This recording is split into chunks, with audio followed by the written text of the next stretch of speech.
Good evening, guys. How you doing? Hope you had a lovely day today. It's Friday here for me in London, and yeah, looking forward to the weekend. Kind of. Weekends are just kind of normal days for me, so it's okay. So happy to be here, and looking forward to a great stream today. Thank you for joining me. Isn't life great?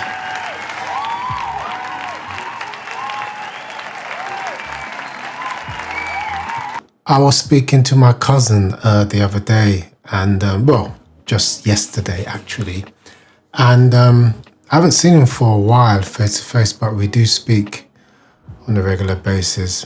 We're not in the same country. So he said to me, isn't it great? We're the same age, we're born in the same year, and our mothers were twins, fraternal. And he said to me, isn't it a great time to be alive? And I said to him, well, I'm not unhappy to be alive, but, I don't know what it was like 100 years ago. What's so special about it now? I said, no. He said, it's a great time to be alive because there's so much going on. And I said, well, what makes you think there wasn't so much going on if we were here 100 years ago and having this conversation, most likely face to face? What was 100 years ago anyway? 1926? They had phones then, didn't they? Or was it just telegrams? I'm sure they had phones in 1926. Probably were not available to everybody, but I'm sure they had phones in 1926, man. Wasn't that just like when Ford, did he create the car? Did he develop a car, Was it the T Ford, I think it was? And the Wright brothers, they done their airplane. Was that 1913, 1917? I don't know. But it all came out of America, didn't it? What a great country America is. All those developments. People from all over the world making that place their home. Mostly from Europe. But I think they might reach a plurality if I'm not mistaken, in a few years' time, something that some people might not be too happy about. But there we go. Things change, don't they? If I had known yesterday, I would have read chapter 50 of Genesis. Why? Because it's the last chapter of Genesis. And I just, I was just so amazed that I'd actually gotten to the last chapter.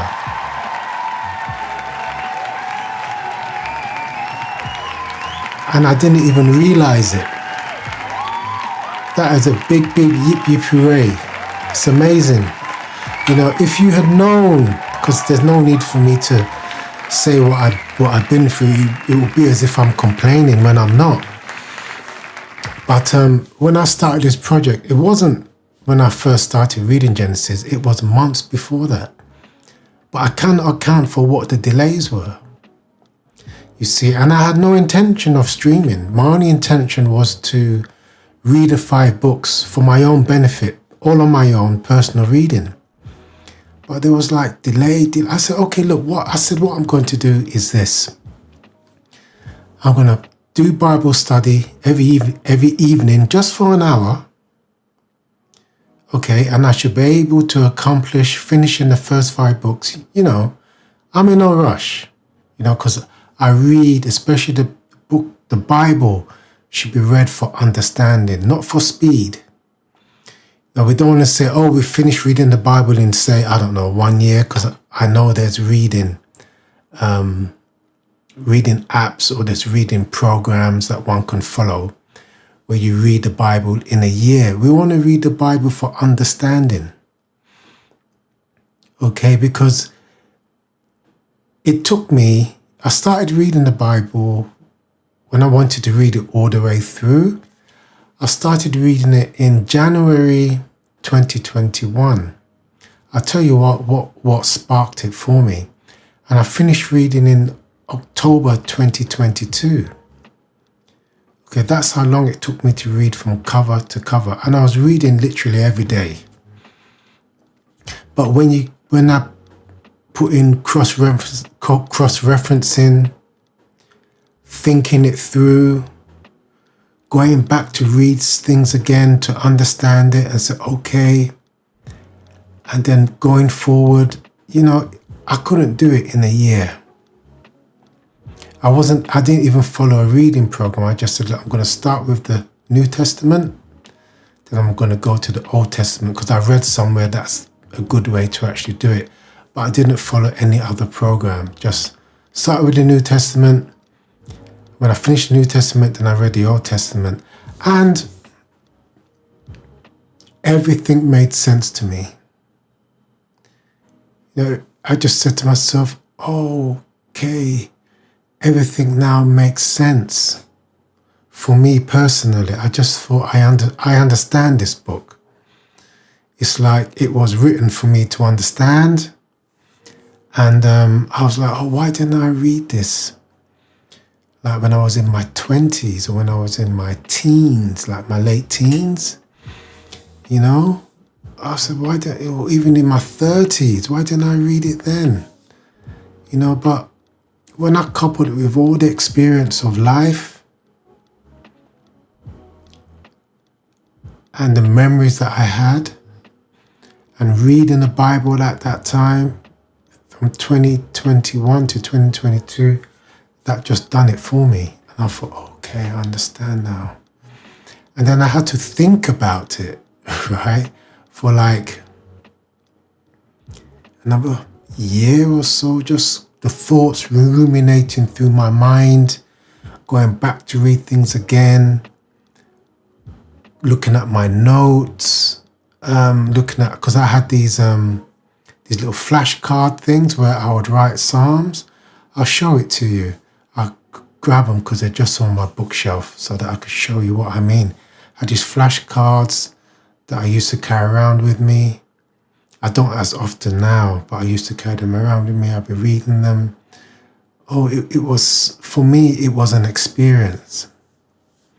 It was a great experience. That's why I said, for my advice and I would advise you not to follow one of these 1-year programs and rush to. No, don't. Read it at your pace, but especially read it for understanding.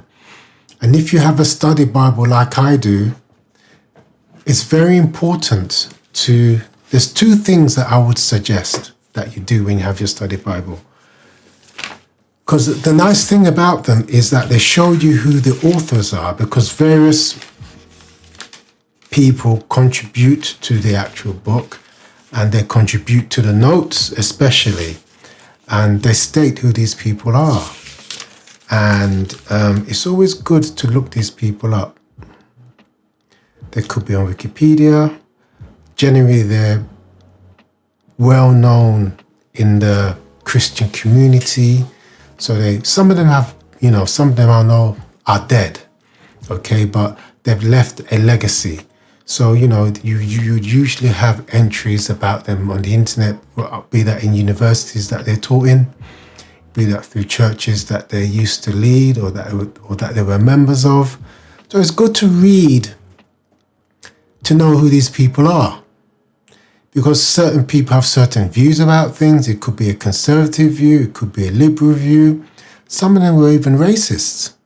Okay, so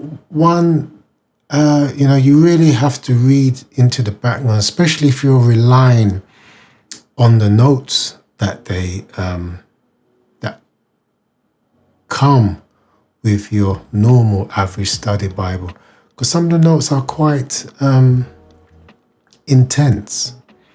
And as I said to you at the beginning, I don't always agree with them. In fact, this ESV Bible that I bought was only bought because I want to live stream and I want to read from it, because I didn't want to read from the King James Version because, it's Old English. And so I don't really look at the notes a lot. But sometimes they're not that bad. But as I said, you have to understand the perspective that the authors are coming from. Okay, and your views might not align with their views, and sometimes people also have an agenda that they're promoting. Okay, so the best thing is to try and understand the word of the Lord for yourself and pray for understanding, because there's a lot of information there. You know, it's and the joy about the Bible that I found is that no matter how many times you read it, it always gives me solace. It always makes me feel like I've learned something new. You know, even if I've read something over and over again, when I read it again, it's not like I've read a novel. It's like I'm being fed food, and it's satisfying that hunger. That's the only way that I can explain it. Even though I've read that verse, that chapter, that line before.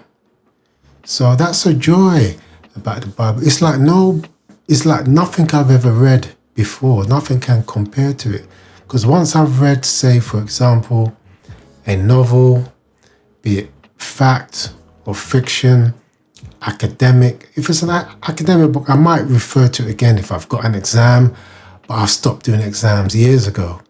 So once I've read a book of fact or fiction, I hardly read it a second time. But I cannot put my Bible down. You know, I cannot put it down. So that's when you know that these are the words of God, that the authors were inspired by God, because only God can leave a message like this for us. And it is a message, because this is what I'm saying. Sometimes you just notice things. And I was reading Revelation, just a little section of it. Then I noticed something right at the beginning. And this is just pure inspiration. I didn't plan for this, but I want to show it to you now, what I just noticed from reading Revelations a few days ago, because I was just checking up on something. Okay, so let's roll through this together now that we're on this. Actually, no, that's not it. Right, I actually had chapter 50 here of Genesis ready, but let me just take you to Revelations. Come with me on this journey. Come with me on this trip. And it's right at 1. Okay, this is what I noticed for the first time. It says, the revelation of Jesus Christ. Actually, let me just...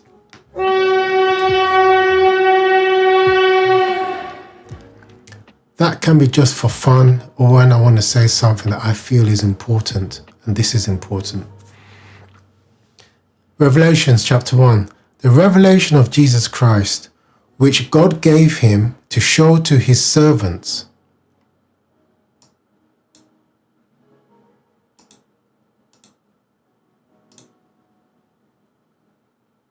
The things that must soon take place. The law specifically says, the revelation of Jesus Christ, which God gave him to show to his servants. I never noticed that before, or it never came to me that this is written to a specific people, to show to his servants the things that must soon take place. You see? So it's kind of like, then you have to ask yourself, what's the next question that you have to ask?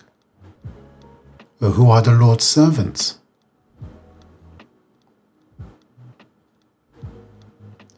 Do you see what I'm saying? Right. Because it's not everybody, is it? It's not everybody that reads the Bible, is it? It's not. It's to his servants. So I thought to myself, okay. So now, who are the Lord's servants? Well, like I said, I haven't prepped for this. This has just come through a thought, and also because we've only got one chapter to read from Genesis, and this isn't necessarily a filler, but I want us to learn something, just to emphasize the importance of what I like to say in every other stream, that it's important that we move out from the darkness and into the light and become what I would just term a child of God by obeying his commandments. That's the first step. Remember, the Pharisees or the Sadducees asked Jesus, they asked him, what is the most important commandment? And Jesus said, love thy Father with all thy heart, all thy mind, and all thy soul. And the second one is just like the first. Love your neighbor as you love yourself. And your neighbor isn't your next door neighbor. It's not the person down the street. It's not the person that lives in the house or flat or apartment next to yours. It's not somebody you've been best friends with. It's your brethren in Christ. It's your fellow believer. That is your neighbor. You're not concerned about other people who aren't your fellow believers in Christ. Your neighbor is a fellow believer in Christ, and the Lord says you should love that neighbor as you love yourself. Okay? So, who are the Lord's servants then? I only remember, I'm sure there's other places, coming across this once when the Lord said, when he was explaining to his disciples that, and his followers that, the world is going to hate you. And they will hate you because they hate not you, because they hate your master. And I am your master, and the servant cannot be above his master. So if they hate the master, they will hate his servant. Okay? So I'm going to try. I had that written down there somewhere in one of my reference books. But I'm going to try and find it because I know it's in Luke. It's probably in all of the Gospels. But I know it's in one of them. I think it's Luke. So I'm going to find that. But yeah, so that's why when we see something like this, the Lord is telling his servants what's going to happen. And that is the book of Revelation. And as you know, it tells us, what's going to happen at the prelude and what's going to happen at the end of the world at the Lord's second coming. And also, I did mention yesterday that there was a religious individual in West Asia who said that on Thursday, because of all the wars that was going on and the violence that is taking place, that we're going to usher in the coming of the Messiah. Their Messiah is different from the ones that we read in the Bible, especially in the New Testament. They have a different kind of Messiah. And, as I said, because we did go through, I think it was Matthew 24, I believe, when Jesus spoke about the ending of the world. And when I read that yesterday, there was no indication to me that we were in that scenario at the moment. Because as I said, for every member of my family, when I checked the years that they were born, there was a war or wars being fought in that year of their birth, including mine. We're talking minor and major wars. So is there a minor war? People still die, don't they? But you know what I mean, the impact that it would have for the region, for the continent where it's taking place, and sometimes for the world on a general basis. So, yes. So that's what I wanted to say. Now, where is that? Because it's very important, because the Lord does send a message here. And I think it's really important that, we do understand what the Lord is saying when he says this. Because we don't want to get left behind, do we? for lack of knowledge. You know, we don't want to get left behind for lack of knowledge or lack of action. You see? So, yeah, I have these things written down. I will find it because I know I've highlighted it somewhere. Is it Matthew? Which of the Gospels do you think that is? Judging others. Let's see.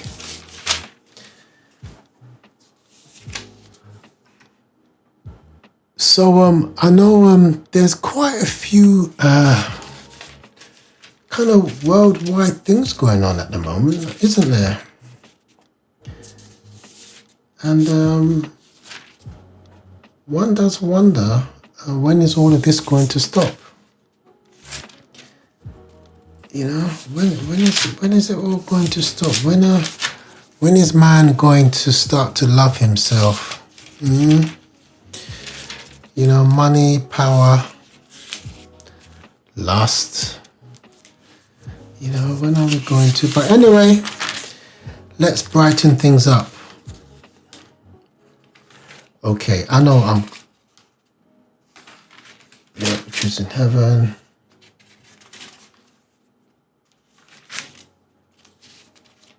One thing that I did notice that I did say, let me just continue on the thread, was yesterday, Joseph, because I was wondering, was Joseph a tribe or was it Manasseh and Ephraim? Joseph was one of the 12 tribes. But as we read yesterday, Jacob, he did speak to his sons, all of his sons, and he told them, you know, what was on his mind. But he especially blessed Joseph and his two sons, Ephraim and Manasseh, and he put his right hand on Ephraim's head and his left on Manasseh's head, and that upset Joseph because Manasseh was the firstborn, and the firstborn should have the right hand on his head, and Ephraim should have the left hand on his head. And he said, "No, Dad, you know, you got them mixed up." And Jacob said, "No, I haven't. I know what I'm doing. I might be old and I might be close to death, but I still got my faculties and I know what I'm doing. Yes, Manasseh is older, but Ephraim will achieve more." So, you know, but I was wondering yesterday, he said, was Joseph a tribe? Because it just, I suppose his name is more, I suppose, more popular than the other names. So, and the other names are a lot more Hebrew based, if you get my drift. And Joseph just seems to flow from the tongue. I thought, is that a tribe? I've never heard of it, but yes, Joseph is a tribe. And I also mentioned yesterday that, because I missed when the Lord said, "I will limit man's lifespan to 120 years. Got the 120 years right, but it was pre-flood, and it was in Genesis 6:3, which we can just go through. Actually, let's just go through Genesis 6:3, where the Lord did say that, because it's nice to get these things right. So go to...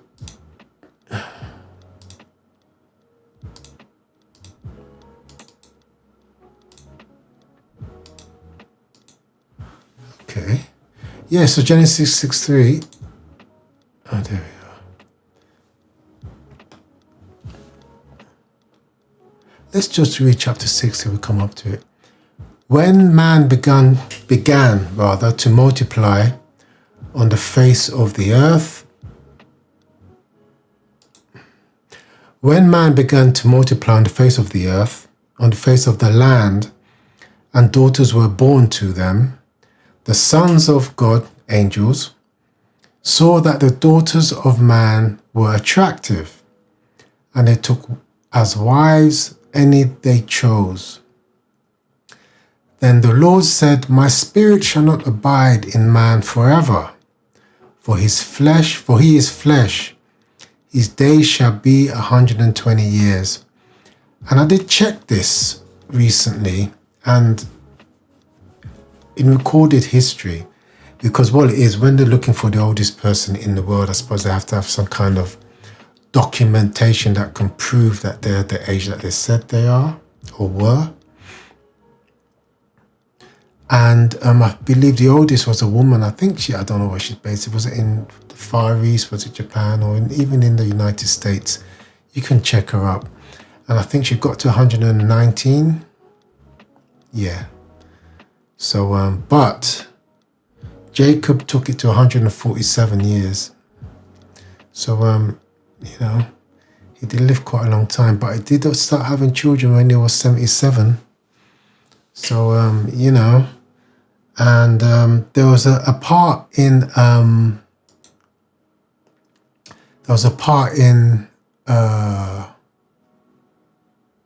Jubilees, because his twin brother Esau, he already had 2 wives and presumably had children, and they were Canaanite women, and Rebecca was displeased with them.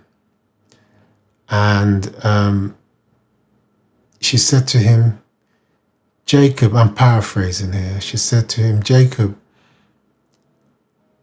I don't like these women that your brother has married. All they think about is fornication.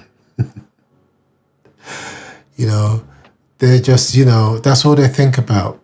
And Jacob said to her, have you seen me speaking to any of the women around? Do you not know that I don't associate with them? And this was just a little while before he went to his uncle Laban. So Jacob was like, he was an aged man, you know, in his 60s. He was still living at home, bachelor, you know, till he took, by deception, with the help of his mother, Esau's birthright, and he had to escape or had to run away because Esau was going to kill him once their father died. And so, yes,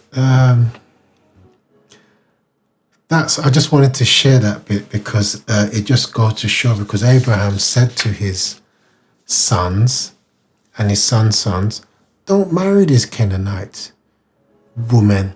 Didn't give a reason, he just said, don't marry them. Don't take them as wives. But Esau, you know, he thought better. But soon after that, when he realized that, we've read this bit, when he realized that Jacob had gone to Laban and he was going to get married there, then he went and took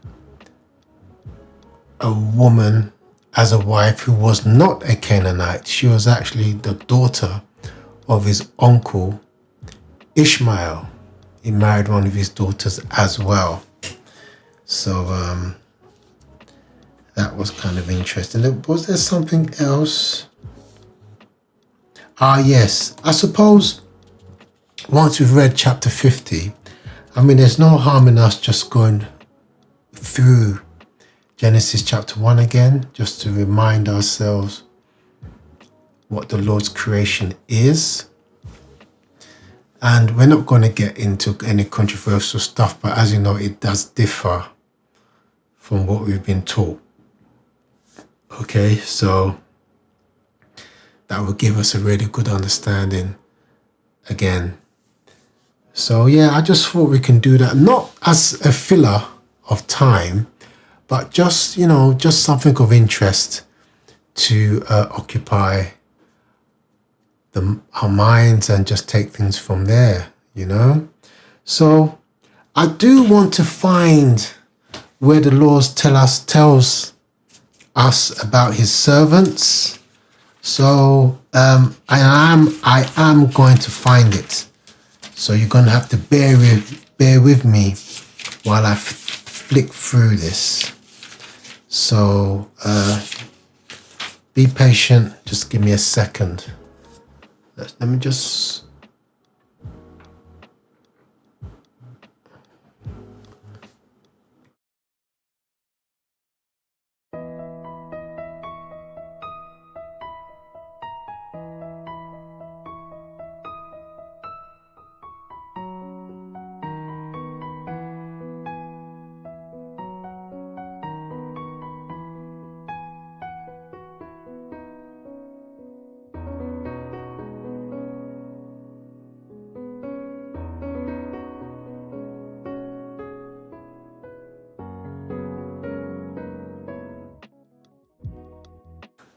You know, we can actually find this together because I know you can Google this, but there's another way because, you know, who knows when they're going to take Google away from us? We don't know, do we? Because I know in it, it's what Jesus says, and it's when he says, a master.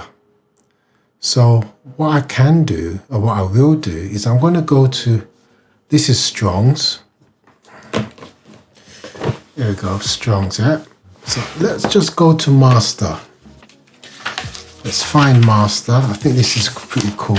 We can just find this together because I know in the statement it says a servant cannot be greater than his master. I know that is a statement. So let me see where servant is. Oh, it's even red letter. Look. I didn't even know it was in red letter. Doesn't that make one's life easy? See that? So we've got servant here. Where are we? Servant. Bear with me, let me get this in screen properly. Yeah, so we've got servant. So I'm gonna find, right, so we can see now in servant we've got the red letter bits. So we can break this down. Where's my pencil?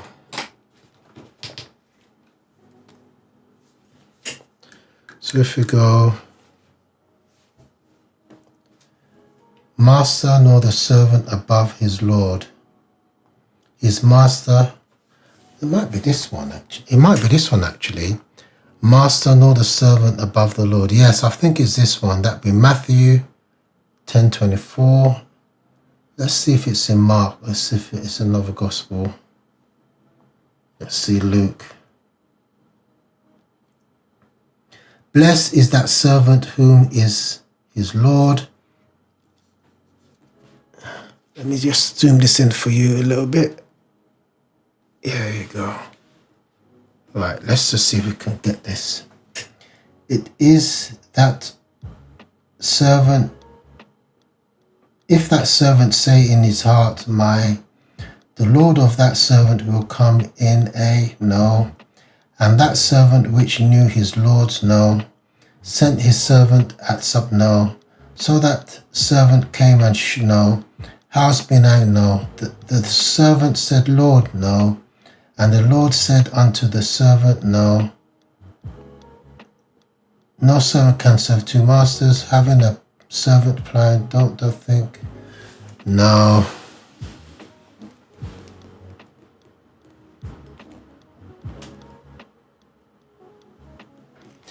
There is no servant greater than his, for the servant knoweth what is. This servant is not greater than his.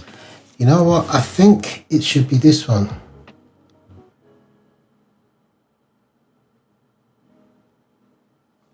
Let's check Matthew 24.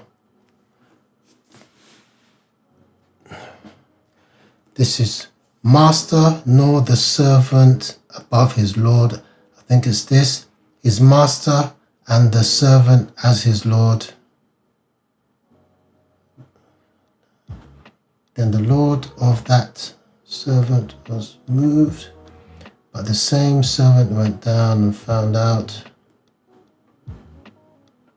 Let's check Matthew 10:24.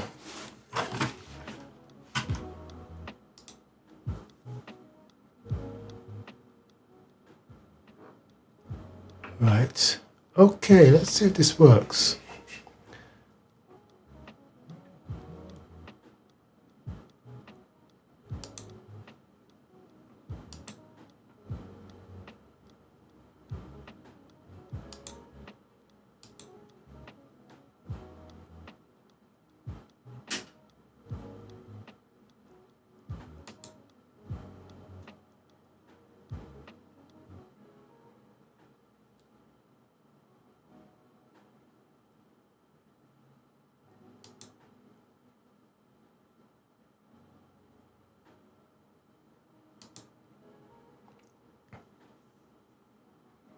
Yes, this is it. I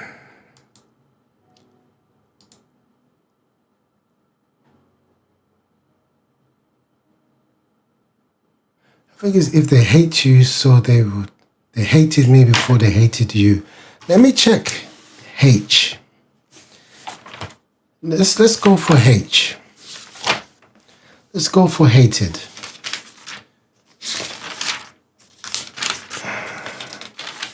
Let's go for hated. So here it is. Let's see here. Ye shall be hated by all men for my sake. Ye shall be hated of all nations for my sake.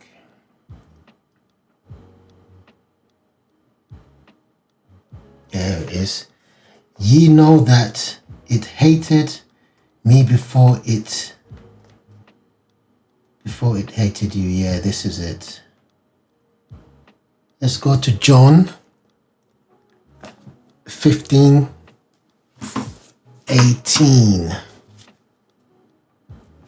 Because this is where I think you say servant and master. John 15. Actually, John is my favorite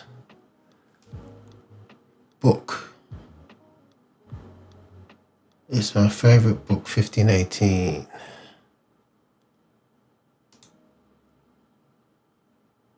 John is my favorite book in the Bible.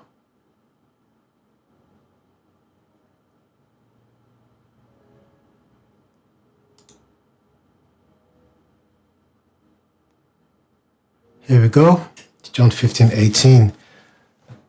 Whew. Okay, let's just read this because he will mention servants here. This is the whole objective. Right, John 15:18. I know this is in the other Gospels, but let's read John.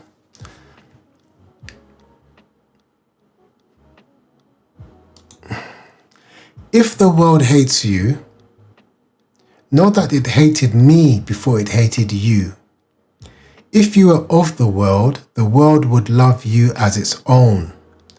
But because you are not of the world, but I chose you out of the world, therefore the world hates you. Remember the word that I said to you, a servant is not greater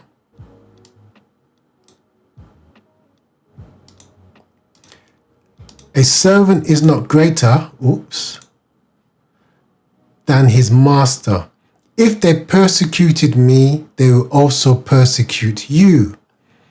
If they kept my word, they will also keep yours. But all these things they will do to you on account of my name, because they do not know him who sent me. If I had not come and spoken to them, they would have been guilty of sin. But now they have no excuse for their sin. Whoever hates me hates my Father also. If I had not done among them the works that no one else did, they would not be guilty of sin.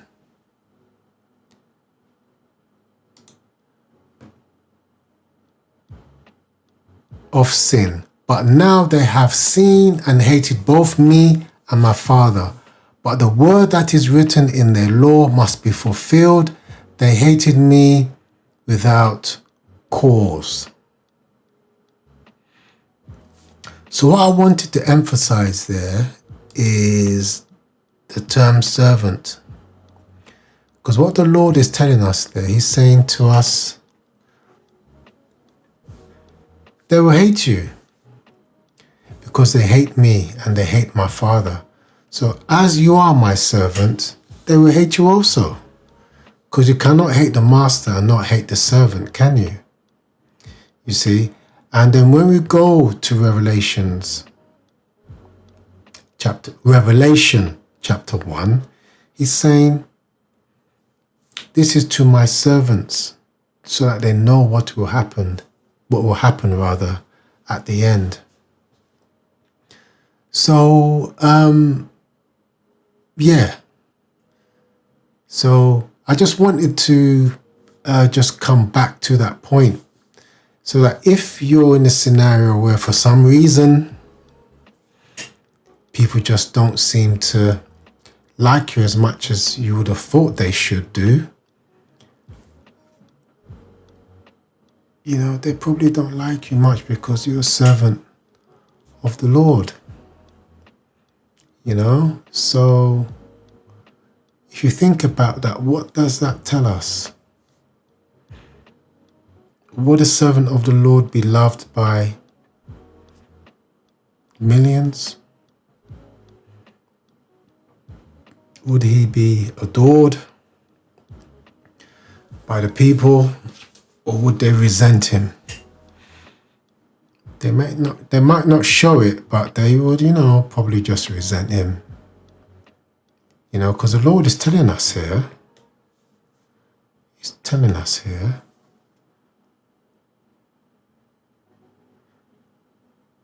if they persecuted me, they will persecute you. If they kept my word, they will also keep yours. So, you know, he's given us a message that may be the most popular ones amongst us, who people cheer for their knowledge and for their understanding of the word of God, are not the Lord's servants. Because it's most likely that the Lord's servants will be persecuted as the disciples were persecuted. And I think almost all of them were martyred apart from John, the writer of Revelation. I do think they were all martyred. You know, I think John went to live on an island, some Greek island, someplace. You see, so it's good to not pick and choose, but to understand. And as I said, I only noticed Revelation chapter 1 at the mention of servant just last week when I was just reading it in passing, and it just occurred to me. And there's also another section that I like to go through with you, where the Lord says how his servants will be betrayed by even their family members. Yeah, so I think one of them says brother. So if we look again, because as I said, we can Google this, but it's a lot more fun. If you remember like a word in the verse that you're looking for, you can kind of track it down here. So let's see if I can track this one down, and let's do it together. I think it says your brother will betray you and your parents, but let's just check brother. Jesus said this, so it should be a red letter, easier to, and it will be in the New Testament. So, you know, that probably be, I think he says brother rather than brethren. I hope he says brother. Right, here's brother. And we're going for the red letter. So, let's see.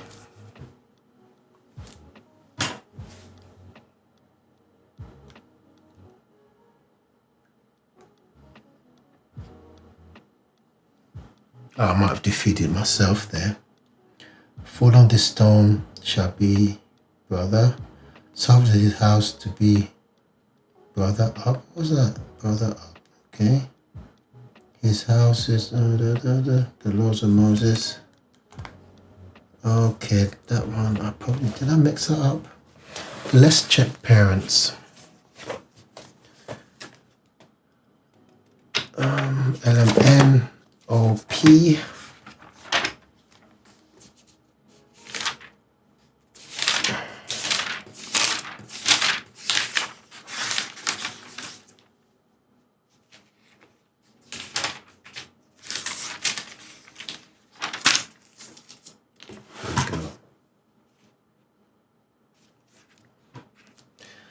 Shall rise up against their parents, shall rise up against their parents.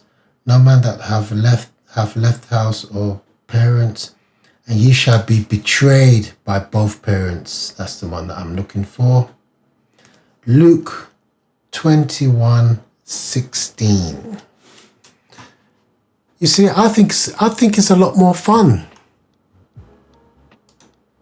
And you might come across something else that you find interesting, and you say, oh, look at that. And it called up until they called the parent of him. Or you might say, oh, what does that say? When did the Lord say that? Or who said this? In what circumstances? You see, so it kind of, this is more than Google. Because you're using your own mind. You're thinking. You're remembering what you've read. And now you want to find that verse. You want to find that chapter. You want to read it again. You want to put it in context. And like I said, I remember the word parent. And here we go. I'll just see that again. It says, and ye shall be betrayed by both parents. Luke 21:16. What does that say?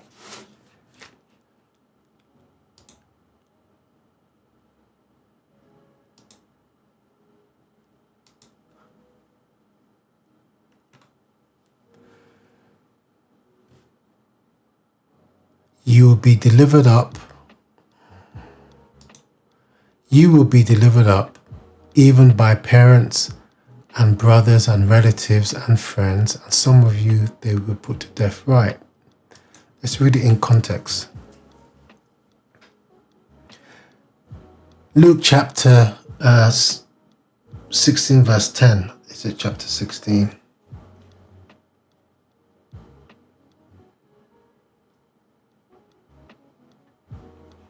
Luke chapter 21, verse 10. Then he said to them, nation will rise against nation and kingdom against kingdom. There will be great earthquakes in various places, famines and pestilences, and there will be terror and great signs from heaven. But before all this, they will lay their hands on you and persecute you, delivering you up to the synagogues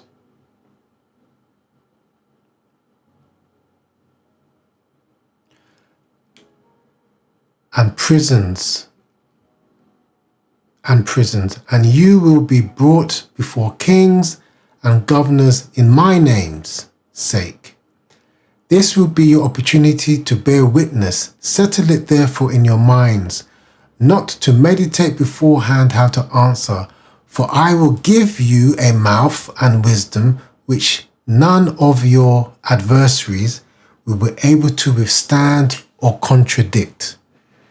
You will be delivered up even by parents and brothers and relatives and friends, and some of you they will put to death. You will be hated by all for my name's sake, but not a hair of your head will perish, but by your endurance, you will gain your lives. Okay, so not only is Jesus talking to his disciples, he's talking to his servants who will come after them as well, telling them this is what's going to happen to you. But don't worry, I will tell you what to say and you will go along your way. And the funny thing is that what could happen is that an individual could be being persecuted in this way and he wouldn't know who he is or who she is, who he is. He wouldn't know who he is, would he? He could just be being persecuted and have no idea like what is going on here. You know, it might be after the fact that when you come to terms and you say, what happened? What did I do wrong? You might read the Bible and you say, oh, okay, well, my parents didn't like me that much. My siblings were working against me. All my friends were not that friendly. And there came a time when, I just felt like everybody was just working against me. But why? I haven't done anything wrong. The only place that you would know that something has happened would be from the Bible. It's amazing, isn't it? That's just one theory, So, but it's like the Bible does kind of tell these things. And then also I'm talking to my servants here about what is going to happen. And as we can tell, there's wars going on. You have a war in June between two countries and one country, between Iran United States and Israel. And then 6 months later, they're doing the same thing all over again. Okay, what, 8 months? Wasn't it June 2025? Now in February, this all started. And they're doing it all over again. It's like they want to get something done. So, you know, and it's like, well, where's the next war going to happen? And, you know, it's crazy, isn't it? It's just, then you've got people screaming about, yep, the end of the world is coming. You know, you do have people like that in Israel who are taking this. In Israel, in fundamentalist Christians, especially in the United States. And you even have some others in the, I don't really know these religions, so I can't really say, I don't really want to say them because I don't really know what they believe or what they're saying. It's just what I've heard, but I don't really understand, you know, so I'm really not going to say it because I don't know fully what they believe in and what they think is going to happen. But you do have some fundamentalist Christians who are ready to roll, that this is a holy war. You know? And if we want to urge the coming of Christ, then other people are saying this is a holy war. The Messiah is coming who's never come before, but he's going to come now. You know, we need to get things ready. We need to sacrifice some heifers. We need to go back to animal sacrifice. We need to bear the pain of war and agony so he will come. It's like, man, you know, I don't know what books you're reading, but, you know, this is news to me. I thought the Lord would come when he's coming at his own time, not when you feel it's time to come and you start doing things that you claim will make him come. That just doesn't sound right. But, you know, some people are fighting wars based on that thinking. So, which is a bit far-fetched, but, you know, humans will be humans. So, yeah, okay. Why don't we read the last chapter of Genesis? Yeah, let's see what's going on there. The last chapter of Genesis. Let's just bring that up on the screen. Oh, gosh, I can't believe. I hope you've enjoyed Genesis as much as I have. I've really enjoyed not only reading Genesis, but sharing it with you. I never knew it would be this good. I'll be totally honest. I just never knew that it would be this good of an experience. You know, so let's go for chapter 50, Genesis. Then Joseph fell on his father's face, and wept over him and kissed him. And Joseph commanded his servants, the physicians, to embalm his father. So the physicians embalmed Israel. 40 days were required for it, for that is how many are required for embalming. And the Egyptians wept for him 70 days. And when the days of weeping for him were past, Joseph spoke to the household of Pharaoh, saying, If now I have favor in your eyes, please speak in the ears of Pharaoh, saying, My father made me swear, saying, I am about to die in my tomb. Let me just go through that again. Verse 5. My father made me swear, saying, I am about to die.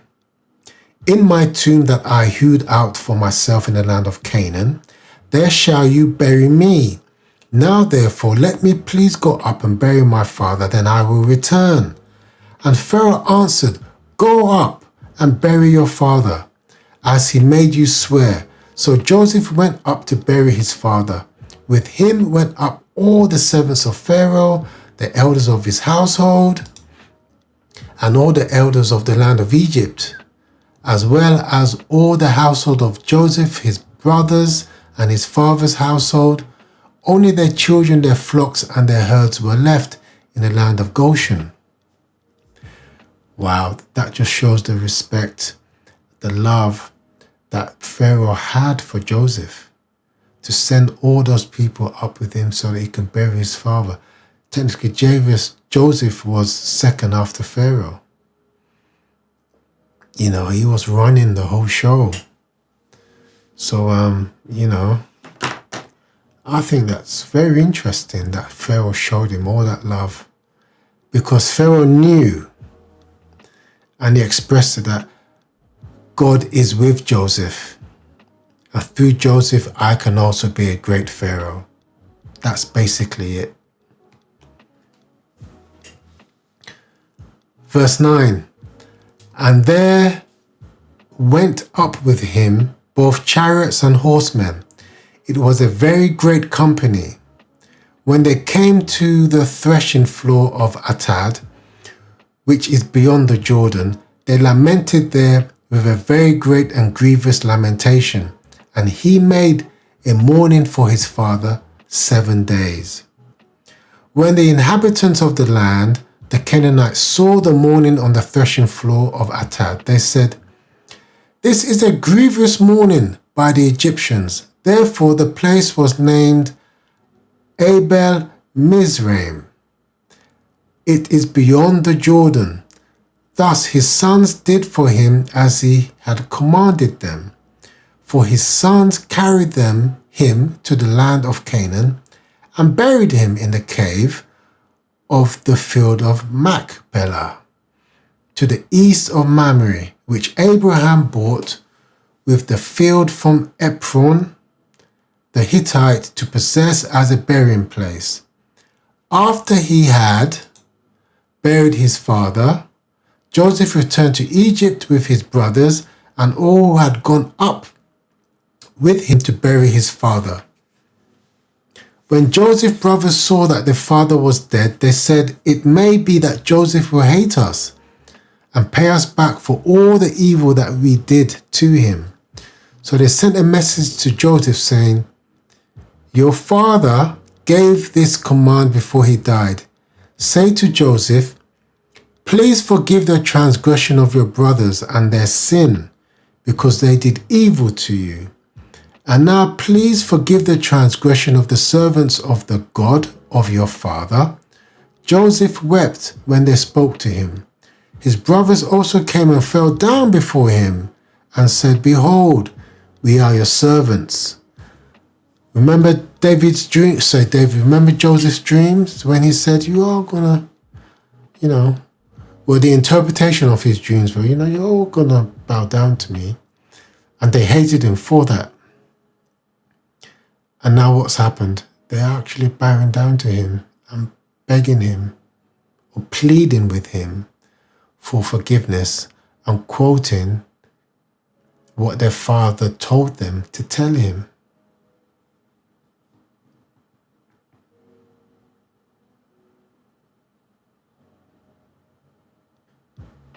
Verse 18, his brothers also came and fell down before him and said, "Behold, we are your servants." But Joseph said to them, "Do not fear, for am I in the place of God? As for you, you meant evil against me, but God meant it for good, to bring it about that many people should be kept alive as they are today. So do not fear. I will provide for you and your little ones." Thus he comforted them and spoke kindly to them. So Joseph remained in Egypt, he and his father's house. Joseph lived 110 years, and Joseph saw Ephraim's children of the third generation. The children also of Machir the son of Manasseh were counted as Joseph's own. And Joseph said to his brothers, "I am about to die, but God will visit you and bring you up out of this land to the land that he swore to Abraham, to Isaac, and to Jacob." Then Joseph made the sons of Israel swear, saying, "God will surely visit you, and you shall carry up my bones from here." So Joseph died being 110 years old. They embalmed him and put him in a coffin in Egypt. Yeah. Oh, wow. Interesting.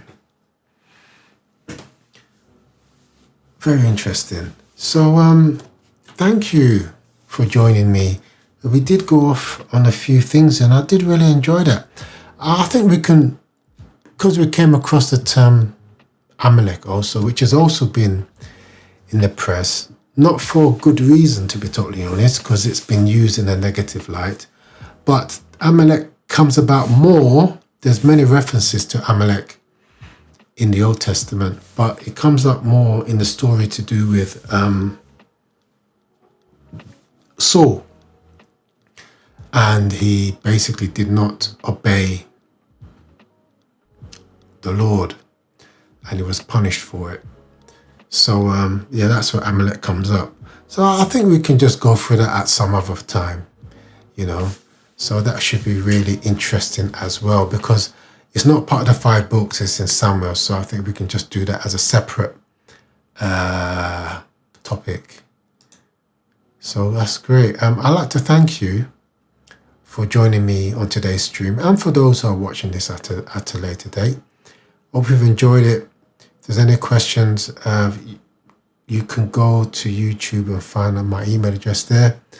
Feel free to email me or leave a comment, and I'll get around to answering it. I do hope you enjoy the rest of today, Friday the 20th of March, and I hope you have a great weekend. I look forward to my next live stream, which will be on Monday. Take care now and have a lovely evening. Have a great weekend. Good night and bye-bye.